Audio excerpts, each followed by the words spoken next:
Greetings, Earthlings, and welcome back to 7th Street. Get it over with. Use it. Get it over with. He started as a matinee idol in the 30s, became an established character actor in the 40s, and by the 50s he was crowned the new Prince of Horror. I'm talking, of course, about Vincent Price. Ah, but what an Amontillado. A wine to conjure memories of taste buds in transport. The first time I was exposed to Vincent Price, I was about 11 years old. I was up late one night, it was the middle of summer, and I happened to catch House on Haunted Hill playing on AMC. Or maybe it was Sci-Fi Channel. Whatever. Anyway, I was blown away by the charm and wit of this murderous psychopath. Vincent Price is an obvious bad guy, sure, but you want to root for him. During the scene at the end of the movie where he kills his wife by shoving her in a vat of acid, you thought, well, maybe he had a good reason for it. Of all my wives, you are the least agreeable. But still alive.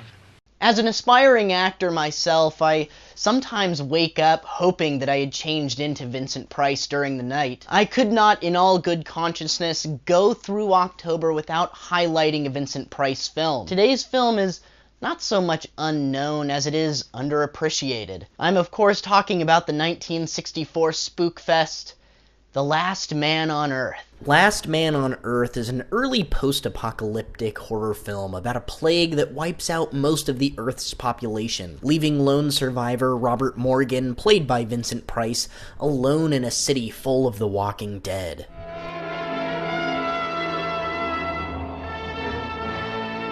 Oh, did I mention that it was a zombie film?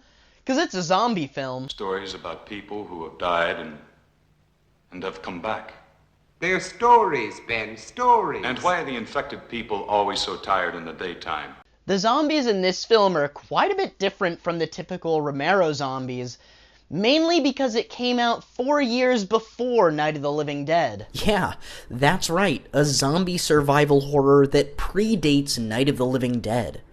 You know, Romero often says that this movie, or more specifically the novel I Am Legend, is where he got the inspiration for his film. Morgan!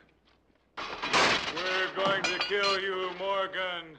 Oh yeah, and they can talk. This is my least favorite aspect of the story. Not so much that they can talk, but the fact that they used such a goofy voice to dub the zombies with. The ghouls in this film are a bit of a hybrid between a zombie and a vampire.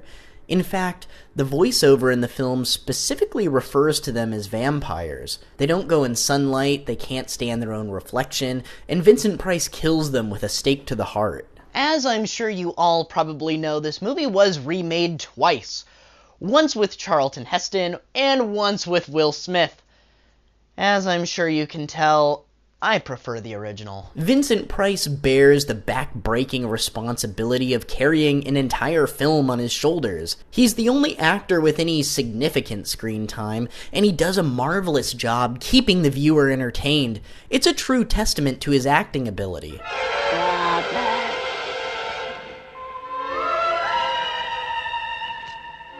Robert.